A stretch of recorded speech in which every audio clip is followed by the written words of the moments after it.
5 criminels, dont une femme, qui ont opéré à Likasi, deuxième ville de la province du Haut-Katanga, ont été maîtrisés à Fongourmi, commune urbano-rurale de la province du Lualaba. Ces inciviques ont volé un véhicule de marque Noah, immatriculé CGO 8547 AC bar 05, appartenant à une dame habitant la commune de Kikula à Likasi. Alors qu'ils étaient dans la province Fifi Masuka Saini pour courir leurs marchandises volées, les services de renseignement militaire du Lualaba, qui est toujours en alerte maximale avec l'appui du bourgmestre Alino Makano, a reçu à mettre la main sur ces inciviques. Comment l'opération qui a conduit à l'arrestation de ces hors-la-loi au Katanga s'était déroulée? Alino Makano Chulombo, bourgmestre d'intérim de Fungourmi, qui a présenté ce bandu au ministre provincial de l'Intérieur, Sécurité, Décentralisation et Affaires coutumières Roikama Mayundi Philippe, explique. C'est là qu'on a trouvé ce véhicule. L'air a dit combien? Il a dit 3500. Ok, je prends le véhicule, mais je vous donne 2500. Ils ont dit d'accord. Ils étaient à 6. Puisque l'intervention a traîné, ils ont commencé à s'enfuir. C'est là qu'on a perdu 2 éléments et on a arrêté les 4. On les a enfermés dans la parcelle. Et c'est comme ça qu'on a mis la main sur eux. Et la dame, c'est parce qu'on a continué avec les enquêtes. On est parti la retrouver à Likasi. Le propriétaire a déjà appelé. On lui a dit qu'on termine d'avoir notre enquête pour vous restituer les véhicules. Très attentif aux explications lui fournit le patron de la sécurité au Lualaba, qui a remercié les services de sécurité de Fungourmi et son bourgmestre pour le travail abattu, a également demandé à ces derniers de tout faire pour mettre hors état de nuire tous les inciviques. Il faut mettre hors d'état de nuire mambo yote ya mubaya qu'on a pita mu province ya Lualaba. Moi je suis serein, je suis confiant que nous n'allons pas nous fatiguer pour juguler l'insécurité, pour mettre hors d'état de nuire ces inciviques ici. Batenda misambisha kila mtu atasamba munamna yake. Mupreuve yole mushakuiba motoka abantu. Haina vile. Faut kuacha non, il faut décourager ile mifano tabia mbaya bwizi. Signalons que pour l'heure, ces inciviques méditent leur sort entre les 4 murs des cachots en attendant la fixation de la date de leur procès. Malgré les nombreux ouvrages inaugurés récemment par les chefs de l'État, Félix Antoine Tshisekedi, la province du Lualaba continue de se positionner comme un grand chantier à ciel ouvert en matière d'infrastructures. Des bâtiments aux infrastructures routières, rien n'est épargné pour redorer la capitale mondiale du cobalt. Au quartier latin, la gouverneure Fifi Masuka Saini y a initié un projet routier d'envergure. Au moins 18 km des routes seront asphaltées dans ce quartier résidentiel. Certaines avenues, notamment des cimetières, Célébrey, Manika, Kouloumajiba et bien d'autres, ont déjà reçu leur couche d'asphalte. Quant à d'autres, les ouvriers sont actuellement à l'étape du décaissement et de la pose de la couche de base, tandis que certaines sont déjà construites en terre battue. Pour protéger ces routes de leur ennemi naturel qui est l'eau, des caniveaux sont construits simultanément. Ces drains ont une largeur supérieure d'1 mètre avec une largeur inférieure de 25 cm et une hauteur de 75 cm. Les usagers ont exprimé leur gratitude envers la chef de l'exécutif provincial, l'encourageant à poursuivre ses efforts de développement de cette partie de la RDC.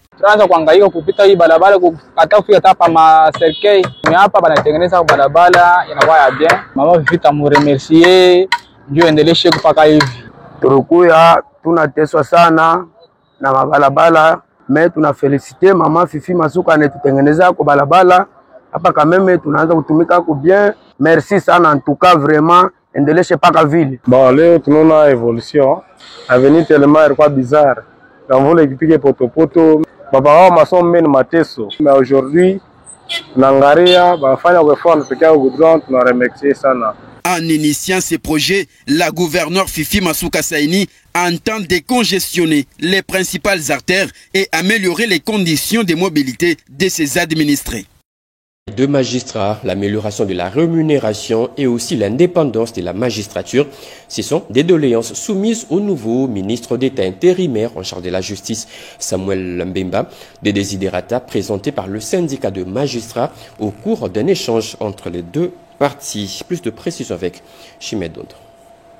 La rencontre entre les syndicats de magistrats et le nouveau ministre de la Justice, Garde Sceaux, marque un pas en portant vers une réforme concentrée et apaisée du système judiciaire. Cette première prise de contact témoigne de la volonté de nouveaux ministres à instaurer un dialogue franc avec le corps professionnel du secteur judiciaire dans un contexte marqué par de revendications persistantes sur les conditions de travail, la rémunération et l'indépendance de la magistrature. Pour les syndicats, cette rencontre représente une opportunité de rappeler les préoccupations majeures de magistrats, notamment le respect de leur statut, la sécurisation de leur carrière, ainsi que la nécessité d'un financement adéquat de la justice. Il était question pour lui de prendre contact avec les acteurs de la justice. Il était avec le membre du bureau du CSM où le cadre de concertation a été réactivé.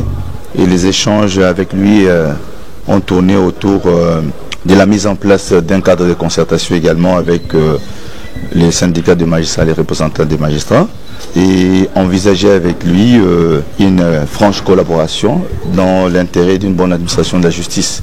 En retour, le ministre a exprimé son ouverture et sa disponibilité à travailler en collaboration avec les acteurs clés pour restaurer la confiance entre les institutions judiciaires et les citoyens. Il est à espérer que ces dialogues ne restent pas un symbole, mais débouchent sur des actions concrètes pour moderniser la justice, renforcer son efficacité et garantir son indépendance, socle fondamental de l'état de droit. Les agents et cadres de la réserve stratégique et ceux de l'autorité congolaise de réglementation pharmaceutique formés sur toutes les procédures des passations de marchés publics. Ils viennent de suivre une formation de 15 jours organisée par l'autorité de régulation des marchés publics. Ils ont reçu chacun un brevet au terme de ces enseignements. Gaëtan Magalon pour les précisions. Ils sont désormais outillés sur le procédure nationale de passation de marché public, personnel de la réserve stratégique et de l'autorité congolaise de réglementation pharmaceutique, breveté après 15 jours de formation, suivant de modules de formation sur le procédure de passation de marché, de la présentation à la réception définitive, en passant par l'identification de besoins et la consolidation. Au cours de ces cérémonies officielles de clôture, le directeur général de l'autorité de régulation de marché public a remercié le coordonnateur de la réserve stratégique générale et le directeur général de la COREP pour leur engagement à instaurer la bonne gouvernance dans la gestion de finances publiques de leurs entités respectives, après avoir rendu hommage au président Félix Tshisekedi, chef de l'État, pour la vision d'un Congo émergent, ainsi qu'à la première ministre Judith Suminwa Tuluka, autorité de tutelle de la RMP. C'est avec une immense joie et une grande fierté que nous nous retrouvons aujourd'hui pour marquer la clôture de notre formation de renforcement des capacités sur les procédures nationales de la commande publique.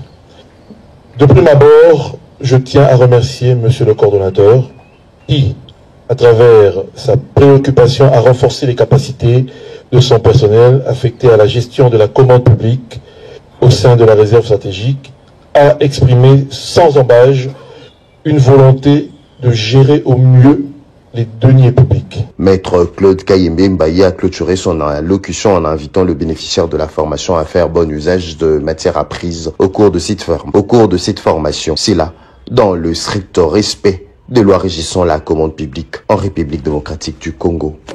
Je tiens à remercier Monsieur le directeur général de la COREP. Inexorablement, vous entrez de plein pied dans la vision du chef de l'État, son Excellence Monsieur Félix Antoine Tshisekedi Tshilombo, matérialisé bien évidemment par son Excellence Madame Judith Suminwa, Première ministre, chef du gouvernement et autorité de tutelle de l'ARMP. L'Office national de pêche et d'aquaculture totalement à l'abandon. Les agents et cadres de cet établissement public sont toujours des sans-abri et travaillent sous les arbres par manque des bureaux et des frais de fonctionnement. Vous le verrez sur les images. D'ailleurs, la journée nationale du poisson célébrée hier a été passée sous silence par ces personnels par manque de budget. Les comités de gestion dénoncent une main noire qui continue de bloquer les décisions du chef de l'État de doter cette entreprise des bureaux modernes. Joséphine Yont. La 58e journée nationale du poisson, une fête célébrée sous la méditation par les acteurs impliqués dans ces secteurs. Nous souhaitions que la fête se déroule comme à l'accoutumée. Malheureusement, l'engouement n'était pas au rendez-vous. Les attentes des vendeuses de poissons ont été déçues.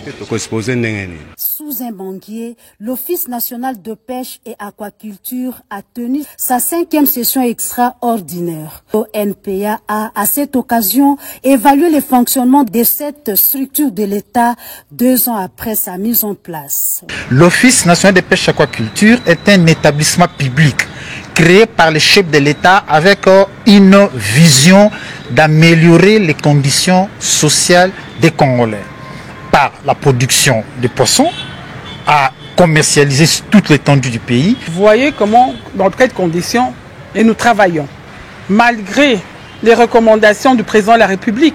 Et en même temps, le Premier ministre aussi avait écrit un document et la tutelle ne se fatigue pas pour se battre pour l'ONPA. Malheureusement, nous avons constaté qu'il y a des mains noires qui ne veulent pas voir l'existence de l'ONPA. Instituée depuis 1967, la Journée nationale du poisson est une occasion pour valoriser les acteurs de pêche et promouvoir les produits locaux. Les finalistes des humanités de la province du Bas-Zouélé ne paieront aucun franc pour participer à l'examen d'État édition 2025. La sénatrice Carole Aguito, à travers sa fondation, a décidé de prendre en charge tous les frais de ces finalistes. L'enveloppe de plus de 325 millions de francs congolais a été remise au vice-gouverneur de la province. Un geste très apprécié par le finaliste, nous dit Diane Balakambombo dans ses commentaires. En droite ligne avec la vision du chef de l'État Félix Antoine Tshisekedi Tshilombo relative à la gratuité de l'enseignement en République démocratique du Congo, la sénatrice Carole Aguito Amela renouvelle pour la 6e année consécutive son engagement en faveur de la jeunesse du Bas-Zouélé. Elle prend intégralement en charge les frais de participation aux examens d'État pour tous les finalistes de la province, y compris ceux des jurys nationaux. La remise symbolique de l'enveloppe contenant le montant total a été effectuée par le coordonnateur de la Fondation Carole Aguito, Jonathan Assia, entre les mains du vice-gouverneur de province, Simon Gassao. Ce moment n'est pas simplement symbolique, il est profondément historique. Il incarne l'éveil d'un avenir qui se construit, non pas par des promesses, mais par des actes concrets. Aujourd'hui, j'ai l'honneur, la fierté de vous annoncer que la Fondation Carole Aguito, pour la 6e année consécutive, de prendre en charge intégralement les frais de participation de l'examen d'État pour tous les finalistes. Ce geste, d'une portée sociale considérable, a suscité une joie immense chez les bénéficiaires, notamment les finalistes candidats aux examens d'État et ceux du jury national. Tenons à remercier Maman Carole Aguito pour ces gestes, qui ne soient pas limités ici, que ça soit continuel. Et nous disons merci pour ces gestes qu'il a fait pour nous. Et ça sera inoubliable parce que dans d'autres provinces, ça ne se fait pas seulement dans notre province. Elle est unique. Le directeur provincial de l'éducation, le ministre provincial de l'éducation et les vice-gouverneurs ont à l'unisson exprimer leur profonde gratitude à l'égard de la sénatrice bienfaitrice qui allège chaque année la charge des parents d'élèves. Le montant global débloqué cette année s'élève à 325 430 000 francs congolais, couvrant l'ensemble des finalistes de la province. Des pannes et des enveloppes remises aux épouses des artistes décédés. C'est un don de la Société congolaise des droits d'auteur Sokoda, un don remis à l'occasion de la célébration de la journée internationale dédiée aux veuves, commémorée le 23 juin de chaque année. D'autres détails dans ce reportage de Fanny Malonga. Dans le cadre de la célébration de la journée internationale de veuves, commémorée le 23 juin de chaque année, la Société congolaise des droits d'auteur Sokoda, à travers son volet social, a réuni les épouses des artistes disparus pour partager avec elles un moment d'échange, d'écoute et de réconfort et leur redonner les sourires tout en saluant la mémoire de ceux qui ont marqué l'univers culturel congolais. C'est comme ça que la Sokoda s'est résolue et mémorée tous nos artistes qui sont partis et qui nous ont laissé leurs œuvres, qui continuent à nous égayer. À cette occasion, un lot de pannes accompagné d'un appui symbolique leur a été remis par le directeur général Auguste Michel. Geste fort porté par la volonté de soutenir la vision du chef de l'État, Félix Antoine Tshisekedi Tshilombo, reconnu comme champion de la masculinité positive. Homme engagé et sensible aux questions du genre, le directeur général Auguste Michel a tenu à rappeler que la solidarité ne doit pas être un slogan, mais un acte concret envers celles qui restent souvent dans l'ombre, mais portent encore les valeurs de nos arts dans un esprit d'honorer la mémoire artistique. Un premier lot des 2 bus Transco déjà en route vers la province du Maniema. Ces bus ont été embarqués hier au port d'Elonatra pour une escale de quelques jours à Kisangani avant d'atterrir à Kindu. L'information a été donnée à un émissaire du gouverneur du Maniema en mission de travail à Kinshasa par les autorités du Transco. Regardez.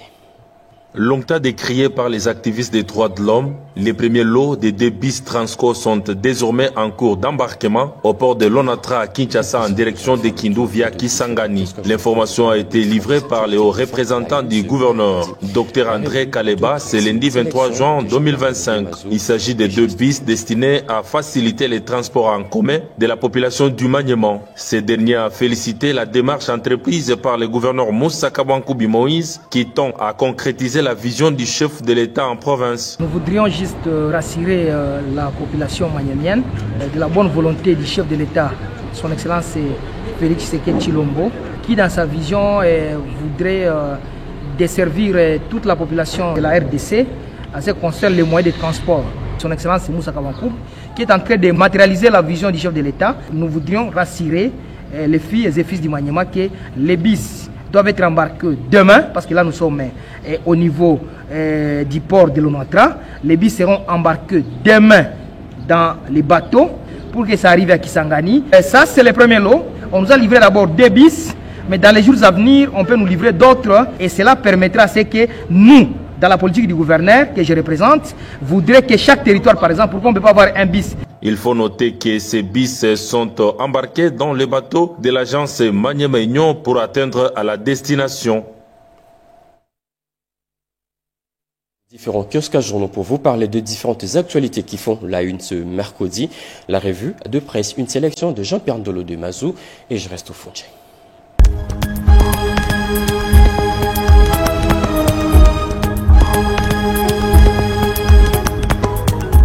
Bienvenue mesdames, messieurs à cette revue de presse du mercredi 25 juin 2025.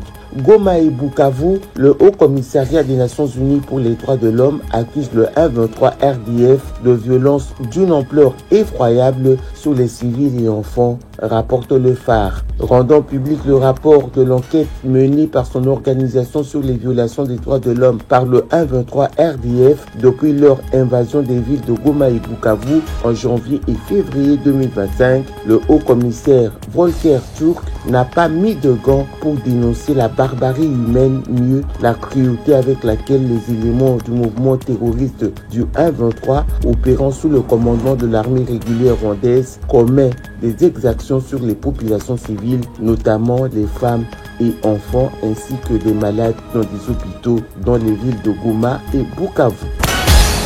Situation sécuritaire tendue à Walungu, Wazalendo et AFC 123 s'affrontent à Bourhalé, note le quotidien. Il était 8h40 le lundi 23 juin 2025 lorsque de violents affrontements ont éclaté à Bourhalé dans le territoire de Walungu, province du Sud Kivu.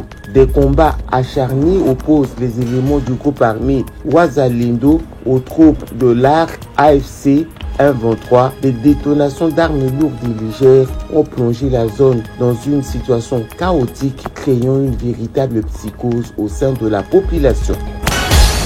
Nord Kivu, alerte sur le monnayage des visites à la prison centrale de Butembo, révèle la tempête des tropiques. Dans son rapport de monitoring couvrant la période du 1er mai au 15 juin 2025, la coordination urbaine de la société civile Force Vive de Butembo a fait savoir que les familles et proches des détenus sont contraints de payer des frais avant toute visite auprès des agents de sécurité affectés à la prison urbaine. Elle indique que le montant varie entre 1000 et 3000 francs congolais. À 3 jours de la signature de l'accord de paix par la RDC et le Rwanda, difficile de compter sur la bonne foi de Kagame, affirme le journal. Beaucoup sont ceux qui se posent la question de savoir s'il faut réellement compter sur la bonne foi de Paul Kagame. Ceux qui nourrissent un certain scepticisme à ce sujet se basent sur le fait que Paul Kagame n'est pas connu pour quelqu'un qui respecte ses engagements en faveur d'une paix durable avec son voisin, la République démocratique du Congo, estimant que l'application d'un tel accord lui retirerait le beefsteak de la bouche. Améliorer la qualité des soins de ses administrés, c'est aussi l'une des missions de l'administration de la commune Manika, dirigée par le bourgmestre Thierry Mujinga Sambumba. Un don de 8 batteries électriques des marques Luminos de 230 ampères 12 volts et un convertisseur DC kVA pouvant permettre le rétablissement de l'énergie électrique dans les centres de santé de référence de Kasulo a été remis ce mardi 24 juin aux responsables du centre médical. Une dotation réalisée dans le cadre de l'appui de la commune Manika, dont son autorité, Maître Thierry Mujinga Sambumba, est résolument engagé à résoudre les problèmes liés aux structures de santé de son entité.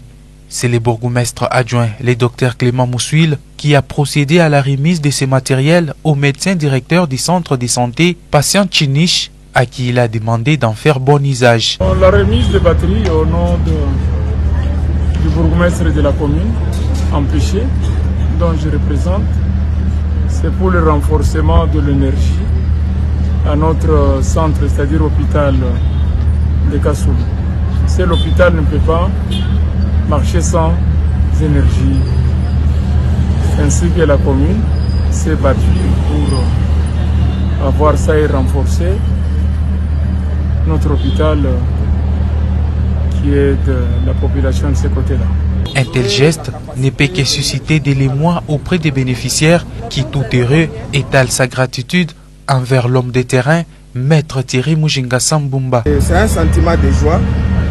Nous disons sincèrement merci à l'autorité communale, Maître Thierry Sambumba Mujinga. Ça fait 3 mois que nous sommes dans le noir parce que notre structure utilisait de l'énergie solaire. Les batteries qu'on avait auparavant sont tombées en panne et on n'avait pas de l'énergie. Alors nous sommes venus voir l'autorité qui n'a ménagé aucun effort pour répondre à notre besoin. Et ceci va davantage améliorer la qualité des soins de nos patients. La réponse de la commune Manika aux besoins électriques du centre de santé de référence Kasulo est un acte qui répond favorablement aux attentes du chef de l'État Félix Antoine Tshisekedi Tshilombo dans le cadre de la couverture santé universelle appuyée au Lualaba par la femme d'exception Marie-Thérèse Masuka Saini Fifi.